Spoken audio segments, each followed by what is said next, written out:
Donc je disais, techniquement parlant, ce n'est pas possible de laisser toute la louange et donc nous coupons lorsque Christian ou moi nous intervenons au milieu des chants, sinon ça nous ferait une vidéo beaucoup trop longue à regarder pour vous, donc ceci explique cela.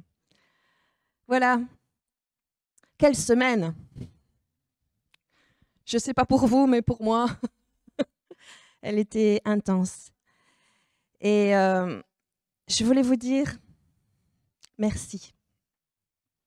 Je voulais vous dire merci pour vos prières, pour votre intercession, pour votre soutien, pour votre amour. Et on l'a bien ressenti. Et grâce à vos prières, à l'unité dans la prière et à votre amour, eh bien, tout s'est bien passé pour Michel. Donc, on a pu faire l'intervention, qui était une intervention risquée. Mais il avait confiance. Et il a dit, oui, je veux le faire. Je veux le faire parce que j'ai encore plein de choses à faire. Et on veut le croire.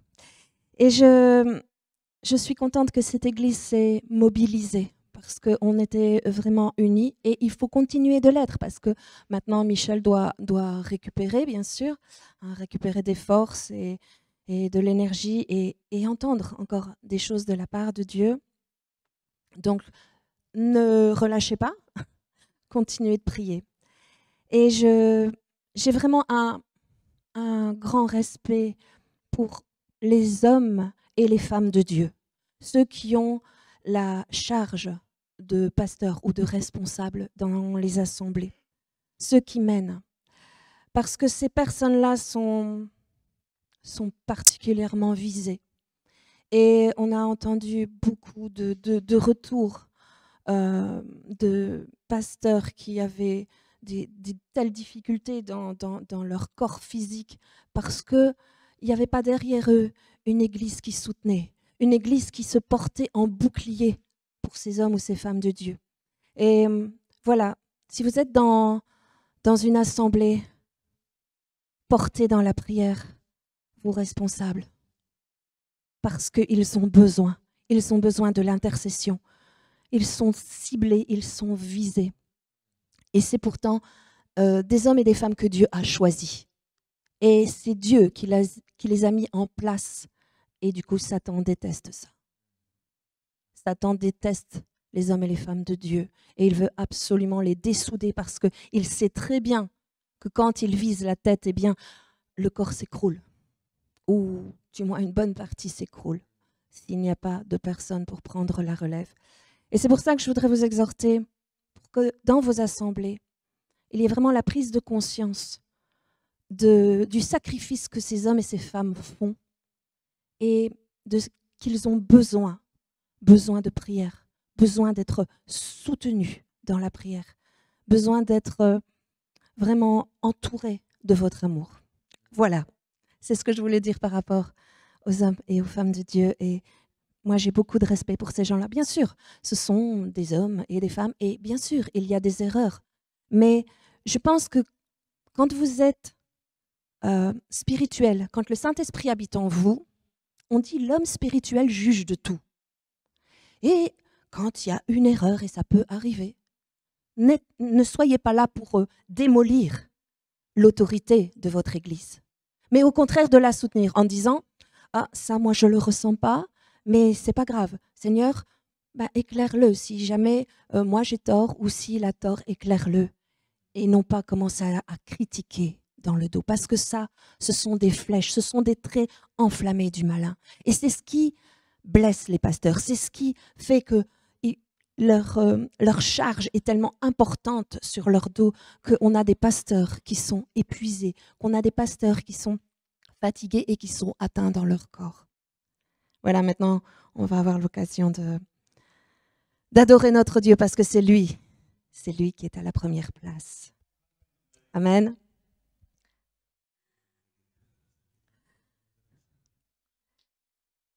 Il faut qu'on fasse attention à ce qu'on chante. Et Il y a ce dernier strophe qui dit « Si notre Dieu est pour nous, qui pourra nous arrêter?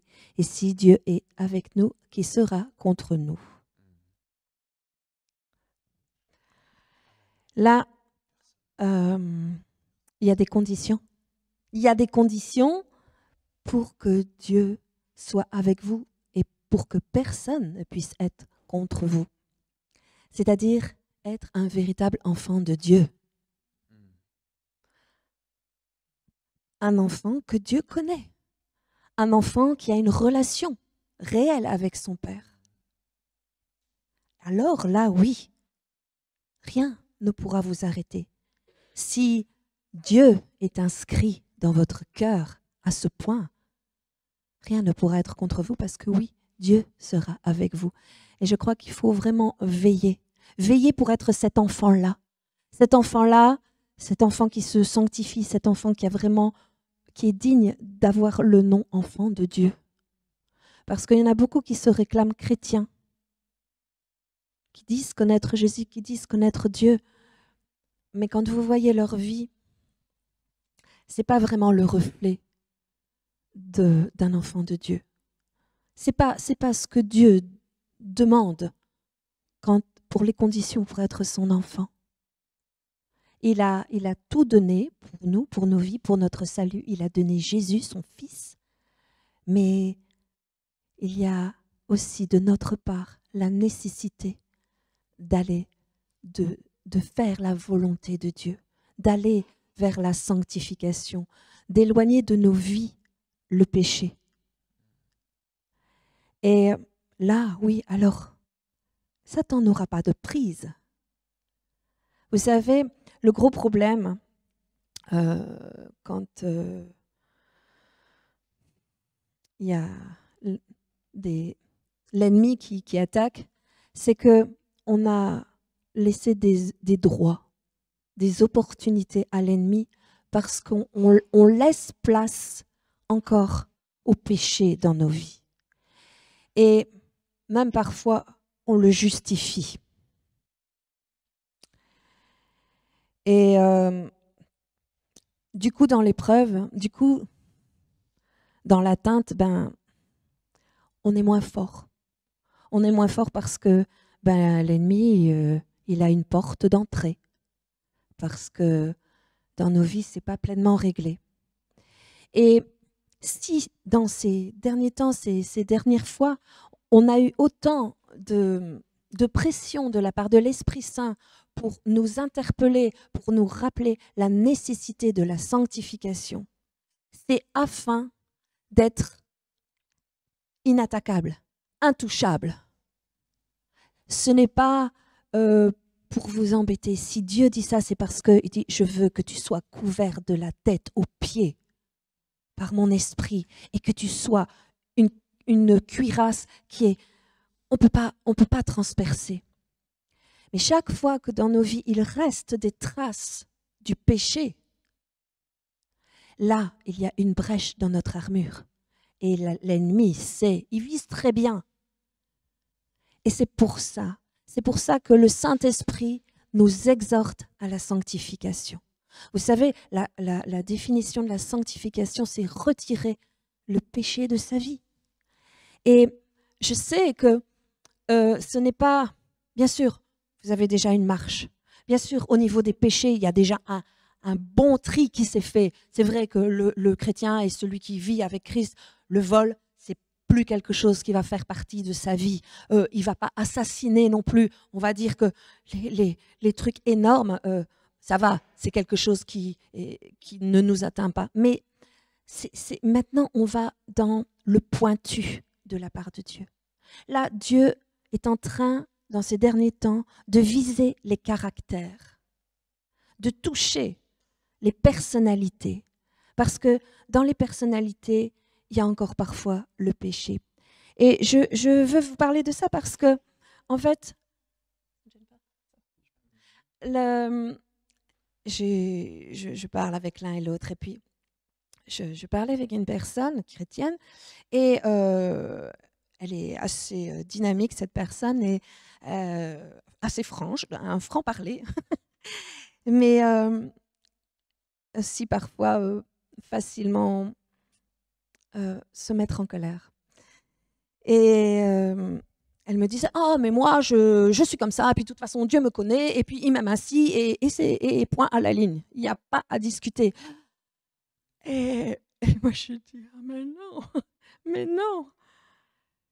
Oui, Dieu t'aime, Dieu t'a pris comme ça, mais il veut le meilleur pour toi. Dieu veut le meilleur pour nous. Et des traits de caractère que vous justifiez devant Dieu ne tiennent pas. Ce n'est pas justifiable parce que Dieu veut tout renouveler. Dieu vraiment veut une autre nature, une nouvelle nature. Il y a des choses qu'il a mis en vous. Et ça, c'est vraiment la volonté de Dieu. Mais il y a eu des déformations, il y a eu des héritages. Et ces choses-là, elles nous empêchent. Elles nous empêchent d'avoir la bonne cuirasse. Elles nous empêchent d'être complètement invincibles. Parce que ça crée des brèches dans notre armure. Et vous savez, c'est vrai que je vais aborder par rapport à juste par rapport à la colère quelque chose, parce que j'ai entendu une histoire et je vais vous la raconter parce qu'elle est assez claire dans les termes. Alors, c'est un père et son fils, et ils sont des agriculteurs, et le père a un fils particulièrement colérique, particulièrement, il se laisse aller très facilement à la colère. Et son père a bien conscience que c'est pas bon, que c'est pas juste.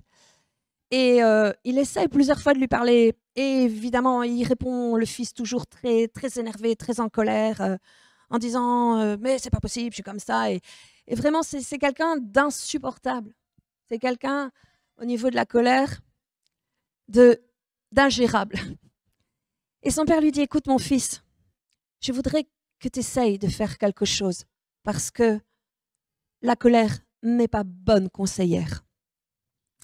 Et tu vas, à chaque fois que tu veux te mettre en colère sur quelqu'un ou sur une situation, bien, tu vois, au bout de notre prairie, on a toute une clôture.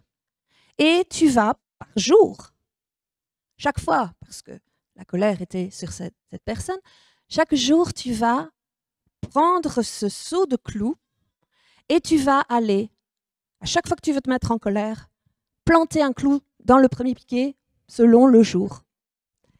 Alors, bon, le premier jour où il veut faire la démarche, il a envie de se mettre en colère, il prend son seau, il prend son marteau et il y va, il défonce le poteau, il met quelques clous. Et à la fin de la journée, il y en a pas mal. Le deuxième jour, hein, il y a eu une situation, ça le met en colère, eh bien, il va attaquer le deuxième poteau. À la limite, c'est bien plutôt que sur des personnes. Et voilà, plusieurs jours se passent et le père passe près de la clôture et constate que il y en a quand même de moins en moins. Et en fait, le fils, il fait quand même le constat que c'est peut-être plus facile de contrôler sa colère que de traverser le champ pour aller planter des clous dans la clôture. Et après un moment, il n'y a pratiquement plus de clous. Et puis il vient un jour où il n'y a rien sur le piquet.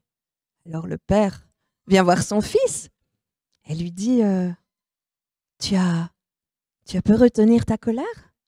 Tu as pu gérer ça? Ah oui, dit le fils.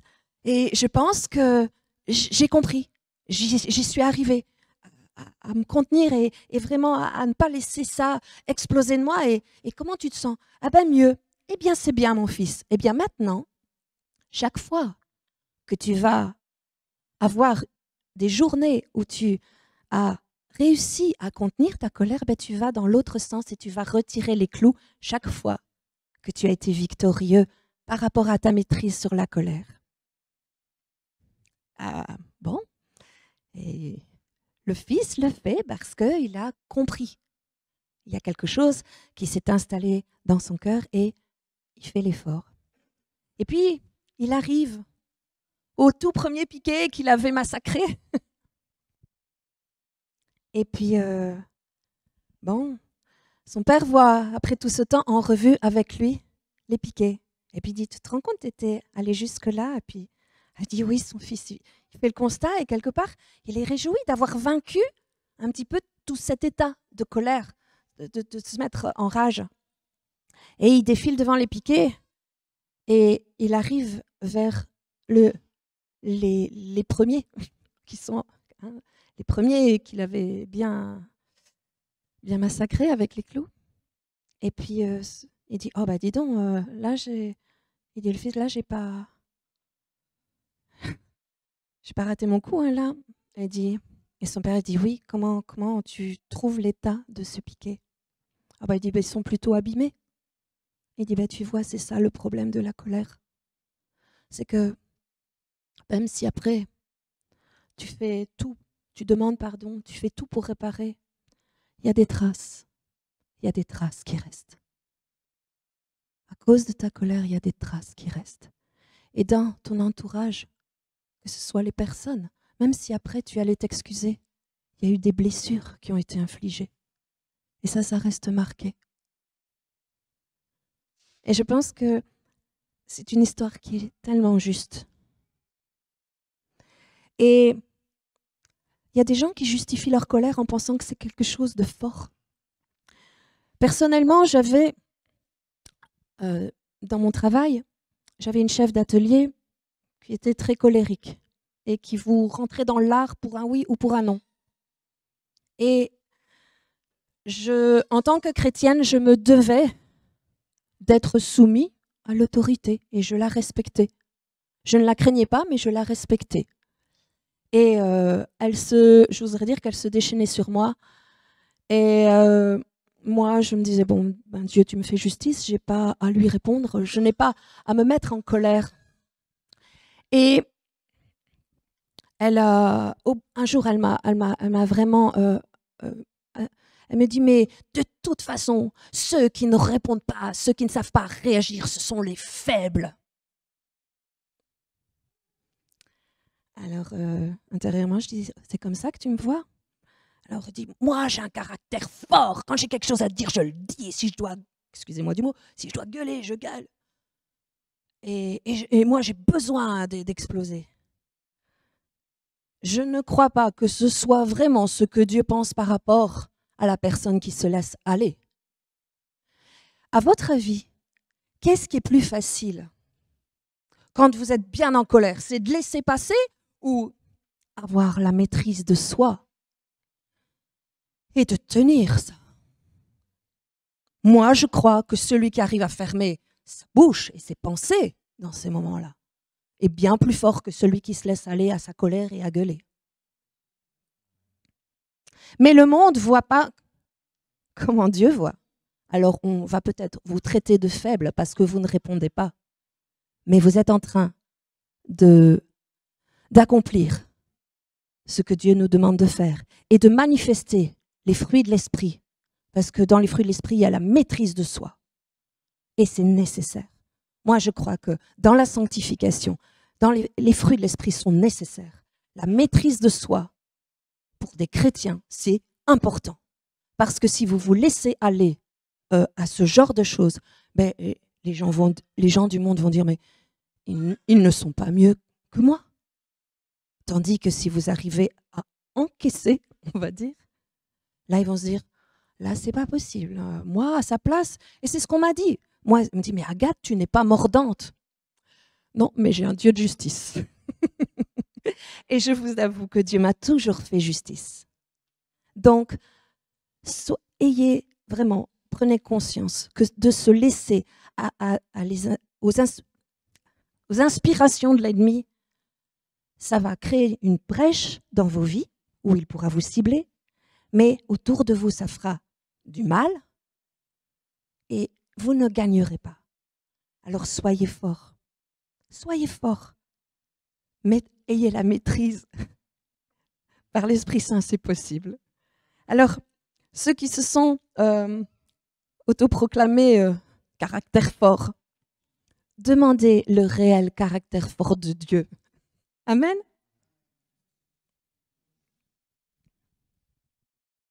Ben, c'est vrai que tout ce qu'Agathe a apporté, c'est vraiment vital pour ce temps-ci. Et c'est ce que Dieu nous demande, de nous sanctifier. Et comme la façon dont c'était développé, c'était tellement bien, tellement plus simple à comprendre, parce que c'est vrai que des fois, on a l'impression qu'on parle de sanctification et on est un petit peu perdu quant à ça, comment faire, comment le demander à Dieu. Et je pense qu'il faut être simple dans nos cœurs. Il faut vraiment, si vraiment nous aimons le Seigneur et que nous voulons le suivre tous les jours de notre vie, parce qu'il nous a demandé vraiment d'être en conformité avec lui, c'est, je pense, vraiment simple de lui demander quand il y a quelque chose, parce qu'on est repris dans notre esprit. Quand le Saint-Esprit n'aime pas une conduite, nous sommes repris dans son esprit. Par son esprit, nous sommes repris dans notre esprit par son esprit. Et je pense que c'est à ce moment-là qu'il faut demander et prendre position quant à cette chose, parce qu'on sait que sinon, elle revient à chaque fois. J'ai vraiment bien aimé l'intervention d'Agathe. Et c'est vrai que au travers du manque de sanctification peuvent venir certaines épreuves parce qu'il y a justement un manque de sanctification. Et je voulais aussi vous parler aujourd'hui, parce que c'est en rapport, c'est que c'est vrai que par manque de sanctification, on peut avoir des épreuves. Mais on peut aussi avoir des épreuves quand, par exemple, Dieu va nous donner un autre niveau d'autorité, un niveau supérieur. Et je voulais vous entretenir de ça aujourd'hui. Parce que je pense que au travers des épreuves qui sont suscitées, par exemple comme Job, on sait que Job, il a eu des épreuves, mais pas par manque de fidélité ou quoi que ce soit. C'est juste parce que l'ennemi est venu confronter, je dirais, et dire, bah voilà, si il te sert, il te loue, bah voilà, il va. Si tu lui retires ce qu'il a, tu vas voir, il va te maudire. Et c'est pas ce qui s'est passé. Parce que Job, c'est vrai que des épreuves comme il a eu, c'était terrible. Si on lit Job, on voit que c'est terrible. C'est terrible.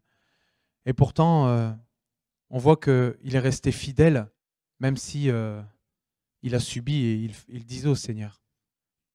Et je pense vraiment que les épreuves qui viennent toucher, parce qu'il y a le verset dans l'Ancien Testament qui dit le juste est souvent atteint par l'épreuve, mais l'Éternel l'en délivre toujours. Donc on parle du juste, celui qui sert Dieu. Et dans la semaine, c'est vrai que, en parlant de ça, je voulais vous dire qu'on a vu Michel ici samedi et qu'il dit bonjour. Il remercie pour les prières et il dit on continue le combat. Il a dit on continue le combat. Et c'est ce qu'on fait, on continue le combat. Et le combat, c'est jusqu'au bout. On aura à combattre jusqu'au bout. Parce que les épreuves seront jusqu'au bout. Mais ce n'est pas pour notre mal, parce que tout concourt au bien. Pour celui qui aime Dieu. Pour ceux qui sont appelés selon ses desseins. Et dans la semaine, c'est vrai que pendant la nuit, je crois que c'était mercredi, toute la nuit, j'avais un verset qui venait. Il venait à chaque fois dans mon cœur, il venait dans mon cœur tout le temps, tout le temps, tout le temps. Et c'était dans Ésaïe 40, 31. Et en fait, ce verset dit « Mais ceux qui se confient en l'Éternel renouvellent leur force. Ils prennent le vol comme les aigles, ils courent et ne se lassent pas, ils marchent et ne se fatiguent pas. » Et j'en ai parlé à Roby parce que c'est vrai que sur le coup, je me suis dit « Waouh, ça c'est vraiment pour Michel. » J'ai envoyé à Roby. Elle me dit c'est drôle parce que Michael Schiffman, un pasteur allemand qui est apprécié, un homme de Dieu, avait reçu la même chose pour Michel. Et je trouvais ça vraiment extraordinaire parce que c'est là qu'on voit l'unité d'esprit.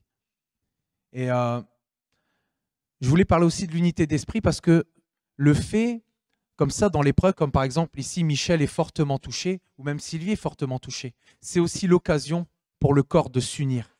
C'est aussi l'occasion pour le corps de prier, de persévérer dans la prière, parce que la prière persévérante du juste est d'une grande efficacité.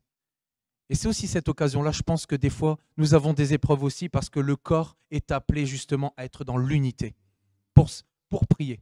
Nous devons être des boucliers les uns pour les autres. Nous sommes les membres les uns des autres. Et nous devons toujours voir le lien qui nous unit, tout le temps voir le lien qui nous unit, et c'est Christ. Et justement, dans le fait de se confier en l'Éternel, se confier, s'attendre à l'Éternel, on a vraiment cette... on dit que, se confier en l'Éternel renouvelle leur force. Et on parle vraiment de cette résilience c'est vrai qu'on en parlait souvent de cette résilience, cette capacité à endurer, cette capacité à persévérer et à renouveler ses forces. Et je voudrais prendre avec vous un verset qui est dans 2 Corinthiens 12, 9 à 10, qui dit, et il dit, ma grâce te suffit, car ma puissance s'accomplit dans la faiblesse.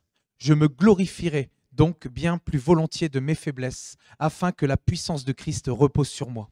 C'est pourquoi je me plais dans les faiblesses, dans les outrages, dans les calamités, dans les persécutions, dans les détresses, pour Christ. Car quand je suis faible, c'est alors que je suis fort. On parle encore une fois de la force qui est donnée pour tenir. Et c'est vraiment ce mot dunamis qui est cette force qui nous permet vraiment de tenir dans l'épreuve. Et c'est pour ça que Paul disait justement, il demandait au Seigneur de lui retirer cette écharpe qu'il avait dans sa vie, dans sa chair, comme il disait. Et le Seigneur lui dit, voilà, ma grâce te suffit, car ma puissance s'accomplit dans la faiblesse.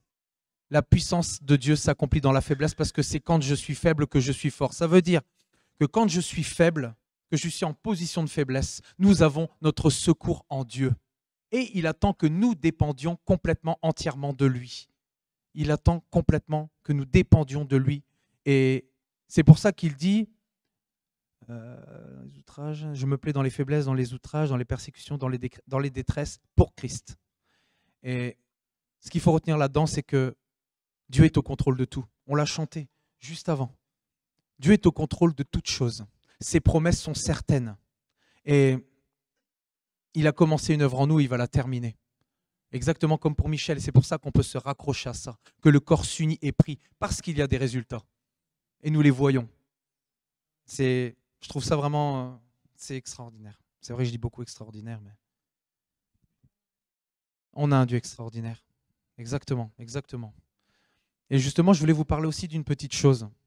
C'est vrai que quand on regarde autour de nous, on voit les nouvelles alarmistes. On voit à quel point tout est en train de s'accélérer. On voit que le trouble est de plus en plus grand. On parle des tremblements de terre, on parle de l'accélération du royaume de l'antéchrist, on parle de toutes ces choses.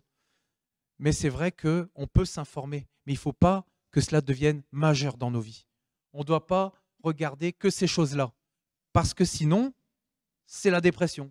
Enfin, le monde, comme le disait Michel, il y a tellement de personnes à l'heure actuelle qui sont sous cacheton, qui prennent des médicaments antidépressifs et tout, parce que quand on allume la télé, c'est que du péjoratif, c'est que des mauvaises nouvelles, tout le temps, tout le temps, tout le temps. Et on le sait. Mais le Seigneur, il nous dit bien, ben oui, c'est ça, parce qu'on doit s'intéresser plus au plan de Dieu qu'au plan de l'ennemi. Moi, je suis venu à Christ grâce au plan de l'ennemi, mais je me suis rendu compte que de se focaliser sur les plans de l'ennemi, parfois, ça nous amenait à un état où on se dit, mais ouais, c'est vrai, après tout. Donc, on commence à avoir des pensées qui viennent, mais ce ne sont pas les pensées de Dieu. Je t'en prie. Je me permets d'intervenir parce que moi, dans la semaine, vraiment, le Saint-Esprit m'a parlé de ça, du danger qu'il y avait à passer peut-être trop de temps à regarder des choses comme ça, anxiogènes, des soi-disant informations qui sont de la désinformation. Bien souvent, il y a du mensonge. Et le Seigneur me disait de vous dire, de vous mettre en garde.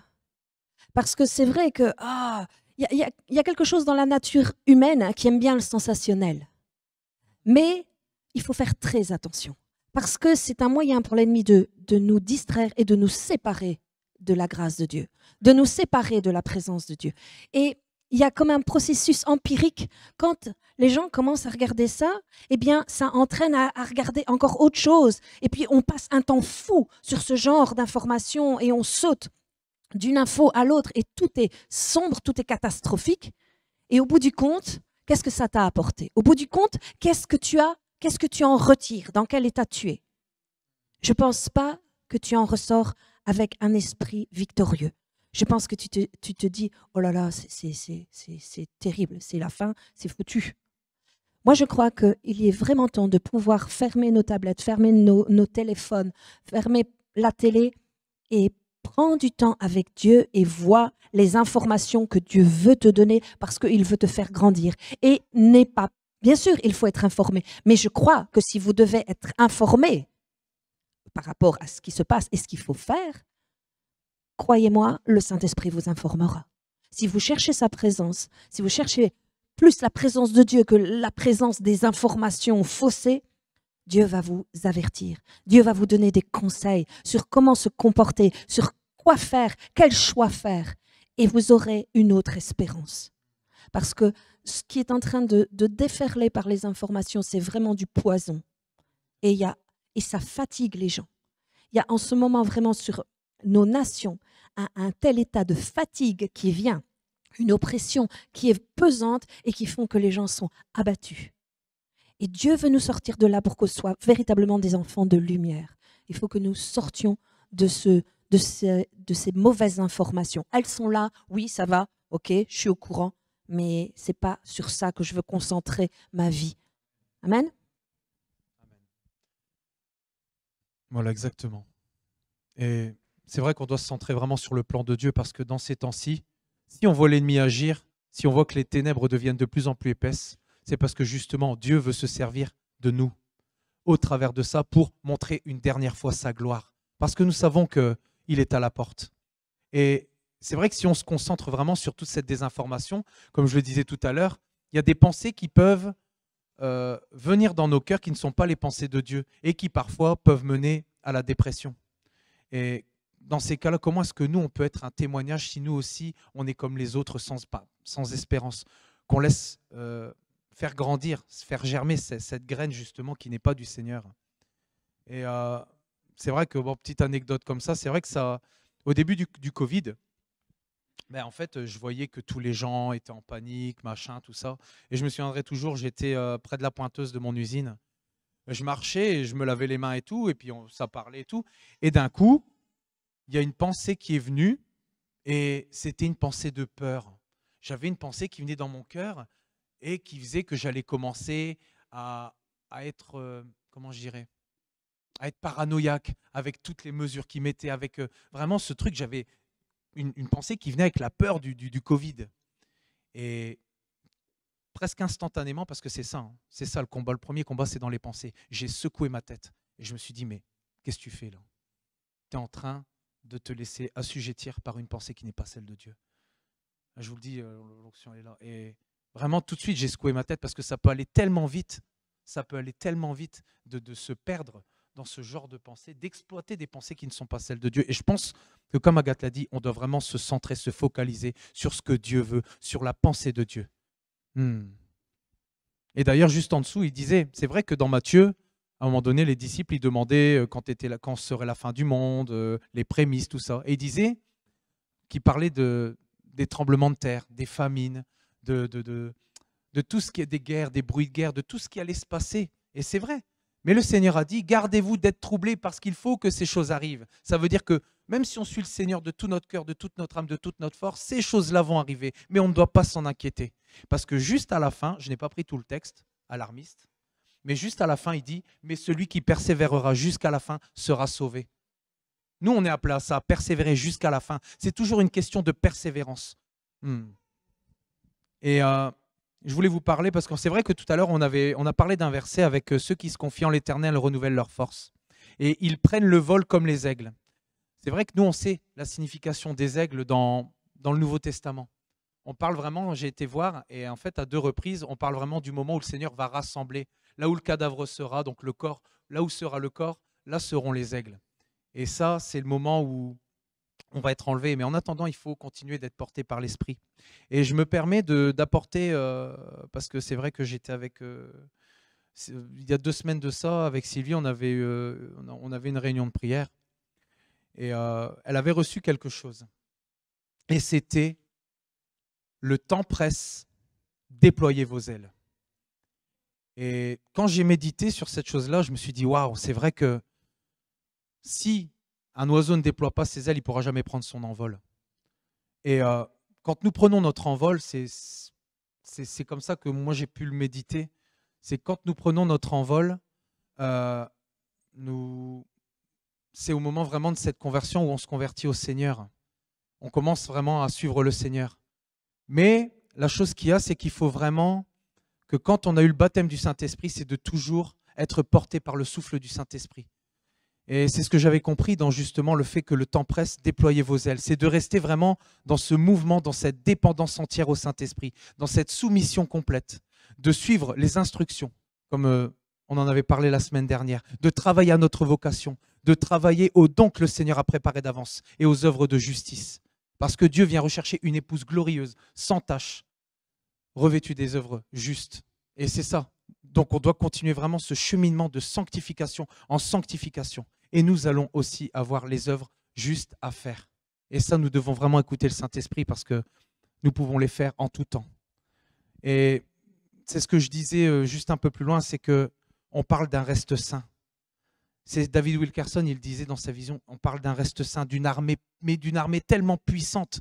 Mais on parle de cette armée qui est comment? Éprouvée. C'est une épouse qui est éprouvée, qui est passée au travers du feu des épreuves. Et c'est ça que nous devons comprendre, c'est qu'à chaque fois que nous avons des épreuves, moi je sais, comme Michel m'a dit, si je suis dans l'état que je suis là, c'est parce qu'il y a quelque chose de grand qui vient. Ça va être une autre délégation d'autorité. Mais pour ça, on doit passer par le feu des épreuves parce que Dieu veut voir aussi notre foi au travers de cela. Voir comment nous parlons de Dieu. Voir comment nous parlons des situations. C'est vrai que ce n'est pas évident, on dit de se réjouir dans l'épreuve, mais cette joie, comme on le disait, elle peut venir que de l'esprit. Parce que c'est vrai que physiquement, nous, on est limité. Et c'est par sa force. Je peux tout par celui qui me fortifie. C'est par sa force toute puissante que nous pouvons. Amen. Justement, dans Romains 5, 3, 4, il dit bien plus, nous nous glorifions même des afflictions, sachant que l'affliction produit la persévérance, la victoire dans l'épreuve, et cette victoire, l'espérance. Et je voulais justement, pas décortiquer, mais j'ai été prendre plusieurs versions du verset pour justement amener le fait d'être éprouvé. Et c'est ce qui nous fait grandir. En fait, il dit, cela dit, bien plus, nous nous glorifions même des afflictions, sachant que l'affliction produit la persévérance, l'expérience. En fait, ils appellent ça aussi l'expérience ou la vertu éprouvée. Et cette victoire nourrit l'espérance. Et c'est vrai que quand on regarde, même si je parle à mon niveau, par exemple, dans mon métier, le fait que au début, c'est vrai que je viens là, tout ça, je dois travailler justement à être formé. Mais quand je suis formé, je suis aguerri et j'attrape de l'expérience. Et après, les choses qu'on ne doit plus faire, je ne les fais plus. Et je pense que c'est pareil dans le domaine spirituel. Il y a des choses que parfois, nous pouvons tomber dedans parce que nous n'en sommes pas encore délivrés, sanctifiés de ces choses-là. Et à force de nous sanctifier, nous attrapons de l'expérience. Et à force de passer au travers du feu, au travers des épreuves, nous attrapons un autre niveau d'expérience qui fait que le Seigneur peut nous faire des choses que nous n'avions jamais faites avant. Parce que nous sommes éprouvés, parce que nous devenons aguerris. Nous ne nous laissons plus facilement marcher dessus par l'ennemi. Mais tout cela passe, comme le disait Agathe, par ce cheminement de sanctification en sanctification. Voilà. Et c'est vrai que je dois dire aussi qu'on doit être vraiment pointilleux. Parce que j'ai vu que pendant plusieurs semaines, Michel parlait de la justice, de la droiture. Et on doit vraiment veiller sur notre bouche. On doit vraiment veiller sur notre bouche parce que ce n'est pas ce qui entre qui souille, c'est ce qui en sort. Et aujourd'hui, plus que jamais. Parce que c'est vrai qu'on voit tellement de démoralisation, je dirais, tellement de décadence et tout, que parfois on peut être appelé à critiquer les uns les autres parce qu'ils font des choses, mais en fait, on doit pas critiquer. On ne doit pas critiquer parce qu'on est appelé encore à avoir des perdus qui viennent au milieu de nous, et on doit vraiment veiller sur notre bouche en toute situation, je le vois bien au travail. Et on doit être pointilleux quant à la justice, la droiture, la vérité. Et pareil, j'ai une petite anecdote, ça a l'air de rien comme ça. Dans mon entreprise, en fait, en janvier, j'ai eu des jours de paternité, tout ça, à prendre. Et ici, ce mois-ci, donc on est quand même loin de janvier 2022, je me suis rendu compte que l'usine m'avait trop payé. Et j'ai envoyé un message à la directrice des ressources humaines. J'ai dit, écoutez, d'ailleurs, ça a dû leur faire drôle. J'ai dit, écoutez, je crois que je vous dois 3 jours de travail, ce qui représentait 310 € quand même. Et elle me dit, bah écoute, donc j'envoie toutes les preuves et tout. Et elle me dit, bah écoute, moi je vois rien et tout. Elle dit, bah, je vais envoyer ça à ceux qui nous payent les salaires. Elle dit, on verra bien. Effectivement, effectivement. J'ai eu ces 310 € à rendre, à rembourser. Mais c'est parce que j'ai eu cette conviction du Saint-Esprit. Et c'est vrai qu'en toute situation, on doit vraiment être irréprochable. Comme il dit Michel, comme le dit la parole, jusqu'à la dernière pite, il faut rembourser. On doit devoir rien à personne. Désolé, je ne sais pas si je l'ai bien dit. Mais on ne doit devoir rien à personne. Et puis même, au travers de ça, on est un témoignage. Parce que les gens, moi je voyais bien autour de moi, mes collègues et tout, ils me disaient « Oh, t'es fou, moi j'aurais jamais fait ça. » Il n'y en a pas un qui m'a dit. Donc j'ai dit, ben voilà, c'est là qu'on voit qu'on est un témoignage puisque ça interpelle tout le monde. Les gens te regardent, non mais celui-là il est fou. Donc c'est toi qui es en faute, mais dis, oh, non mais celui-là il est complètement... Mais oui, c'est vrai, on est fou en Christ. On est fou. Mais malgré que j'ai dû rembourser ces 310 €, c'est vrai que ça fait mal sur le coup. Parfois ça coûte. Mais ça m'a fait tellement du bien. Quand on veut suivre le Seigneur, qu'on veut être en règle, ça fait tellement du bien. Tellement, tellement de bien. Et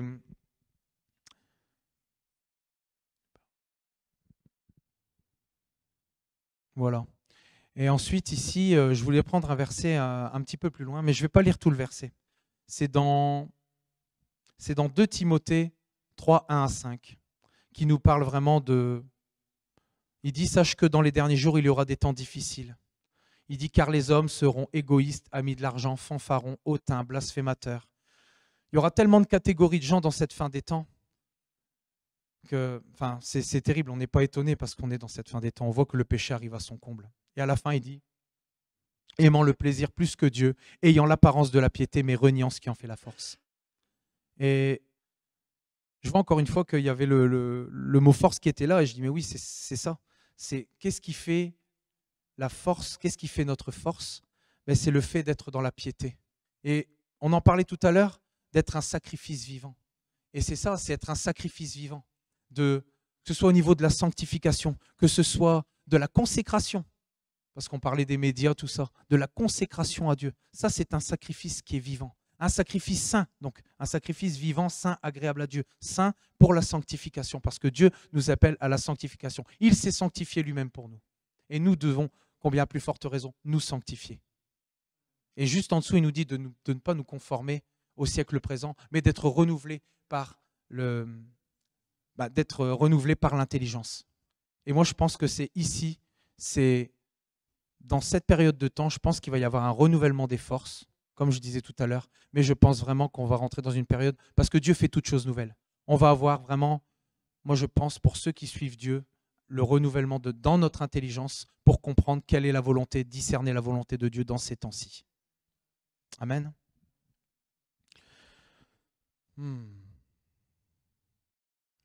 Ensuite, je vais prendre encore un autre verset dans Luc. Et c'est vrai que tout ce que j'apporte, je veux l'apporter avec la parole de Dieu.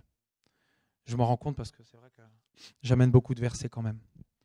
Dans Luc 21, 32, 36, il dit « Le ciel et la terre passeront, mais mes paroles ne passeront pas. Prenez garde à vous-même de crainte que vos cœurs ne s'appesantissent par les excès du manger. » Donc on peut parler de la gourmandise dans d'autres traductions, et du boire, l'ivrognerie.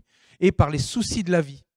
Et que ce jour ne vienne sur vous à l'improviste, car il viendra comme un filet sur tous ceux qui habitent sur la face de toute la terre. Veillez donc et priez en tout temps, la solution elle est là, afin que vous ayez la force d'échapper à toutes ces choses qui arriveront et de paraître debout devant le Fils de l'homme. Voilà. Amen. Et ici, justement, on voit qu'il ne faut pas se laisser imprégner, parce qu'on sait qu'on a des petites tribulations à traverser durant notre passage ici.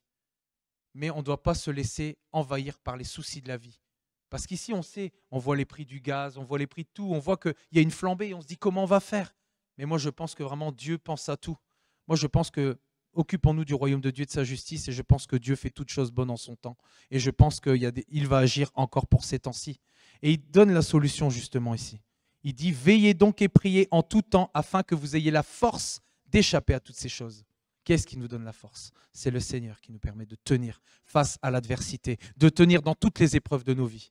Mais nous devons rester sobres. Nous devons rester sobres. Ne pas rechercher, comme on dit, l'ivrognerie et quoi que ce soit, quoi qui puisse laisser un passage à l'ennemi. Parce que si, comme je disais, si que ce soit par la drogue, que ce soit par l'excès d'alcool ou quoi, si à un moment donné, on peut laisser la place à l'ennemi. On peut laisser la place à l'ennemi. Et c'est surtout ce qu'il ne faut pas faire. Parce qu'après, nous faisons des choses que nous ne voulons pas faire. Comme par exemple, on dit, oh ben tiens, c'est bizarre, il est sympa celui-là, mais il a l'alcool méchant. Non, non, il n'y a pas l'alcool méchant. C'est juste que quand il s'est bourré la tête, eh ben, il a bu comme un trou et malheureusement, il n'était plus là. Et il a laissé un esprit agir à sa place. C'est pour ça qu'on doit demeurer sobre. Il dit justement ici de ne pas s'appesantir par les excès du manger et du boire, par la gourmandise aussi, la nourriture et l'ivrognerie. Donc voilà, continuons de veiller, de prier en tout temps. Et enfin, un dernier verset, et là c'est un verset d'encouragement, c'est dans Apocalypse 3, 10, 13. Parce que tu as gardé la parole de la persévérance en moi, je te garderai aussi à l'heure de la tentation qui va venir sur le monde entier pour éprouver les habitants de la terre. Je viens bientôt, retiens ce que tu as, afin que personne ne prenne ta couronne, que celui qui a des oreilles entende ce que l'Esprit dit aux églises. Et ici, pareil, j'ai été voir un petit peu, dans les autres traductions, j'ai été voir l'étymologie des mots, et en fait, je vais juste remplacer. Parce que tu as gardé, parce que tu n'as pas dévié de ton but, de ta loyauté à la foi et la piété, malgré les plus grandes épreuves et souffrances, je te garderai aussi à l'heure de la tentation. Donc, ça dit bien encore une fois que nous allons être éprouvés. Parce que tu n'as pas dévié de ton but, de notre vocation. Nous avons été persévérants dans la foi. Nous avons veillé à être un sacrifice vivant. Et ce, malgré les plus grandes épreuves et souffrances que nous pouvons avoir. Nous continuons de rendre un culte à Dieu. Nous continuons d'être agréables à Dieu, de bien parler, de rechercher notre force dans le Seigneur, parce que c'est lui qui va nous donner la force de sortir de toutes ces choses. Il y a des mauvaises choses qui viennent pour la terre, mais pour nous, c'est la gloire. Amen. C'est ce que je voulais vous apporter aujourd'hui. Et je voulais vraiment vous encourager, nous encourager à nous sanctifier pour qu'il n'y ait pas d'épreuves inutiles, je dirais. Et de continuer de persévérer, parce qu'au travers des épreuves, c'est la victoire. Au travers des épreuves, c'est un autre niveau de délégation d'autorité de la part du Seigneur. Nous allons faire des grandes choses. Cette Église et d'autres sont appelés à faire des grandes choses, mais nous devons passer par l'épreuve. Amen. Amen.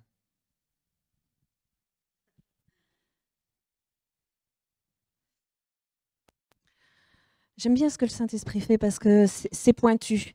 Et à travers de ce que Christian a apporté, il a à un moment parlé de faire attention de comment on parlait. Parce qu'ici, on va vers la sanctification. Et je vous ai un petit peu parlé des choses par rapport à la colère. Mais moi, le Saint-Esprit m'a parlé aussi par rapport à la moquerie. Et c'est grave. Vous savez que les moqueurs n'hériteront pas du royaume des cieux. Alors, là, vous savez, au jour d'aujourd'hui, moqueur, les gens vont dire « Ah, mais c'est quelqu'un qui a de l'humour ». Et quand j'étais à l'école, il y avait ce genre d'individus qui, pour ne pas être atteints, parce que vous savez comment les enfants sont entre eux, ils peuvent parfois être très cruels, et certains pratiquent la moquerie comme protection pour qu'on ne les atteigne pas. Et du coup, on dit « Oh oui, il est sympa, on se marre toujours avec lui ». Mais qu'est-ce que cette personne produit? La moquerie, moi je pense que c'est quelque chose de violent et c'est très blessant. Et là, nous devons vraiment, oui, tenir notre langue et ça fait partie de la sanctification. À ne pas confondre avec le fait d'avoir de l'humour. Un jour, on m'a fait le reproche. On m'a dit « Agathe, tu es sur l'estrade, tu présentes la louange, tu ne dois pas plaisanter. » Non, je suis désolée. Moi, je crois que j'ai un Dieu qui a de l'humour. Moi, quand je vois sa création, je me dis, bah, Dieu, tu as de l'humour. Vous savez, il y a une citation que j'aime bien. L'humour, c'est comme les essuie-glaces. Ça n'empêche pas la pluie, mais ça permet d'avancer. Et je dois vous avouer que Dieu a mis cette part-là en moi pour que je puisse parfois continuer d'avancer. Cette part d'humour m'a permis de passer dans les épreuves. Et je pense que faites le distinguo entre un humour qui est bienveillant et un humour qui est critique, un humour qui abaisse les autres, un humour qui condamne. Je pense que toutes les facettes de notre vie vont être analysées par le Saint-Esprit. Et si j'ai parlé de ces deux thèmes dans mes interventions, je crois qu'il y en aura d'autres. Parce que Dieu veut nous sanctifier et il veut nous pousser vers le meilleur. Et il ne retirera pas votre humour, mais il veut faire partir la mauvaise moquerie. Parce que sinon, vous n'hériterez pas de son royaume. Et ce n'est pas ce que Dieu veut. Voilà, c'est ce que je voulais dire en plus. Amen. L'Esprit fait, le Seigneur fait bien les choses. Et nous rendons grâce au Seigneur vraiment d'être dans ses voies. Voilà, écoutez, nous vous souhaitons un bon dimanche. Et il nous faut méditer sur ces choses parce que c'est notre ticket pour être scellé du Saint-Esprit et être enlevé. Amen.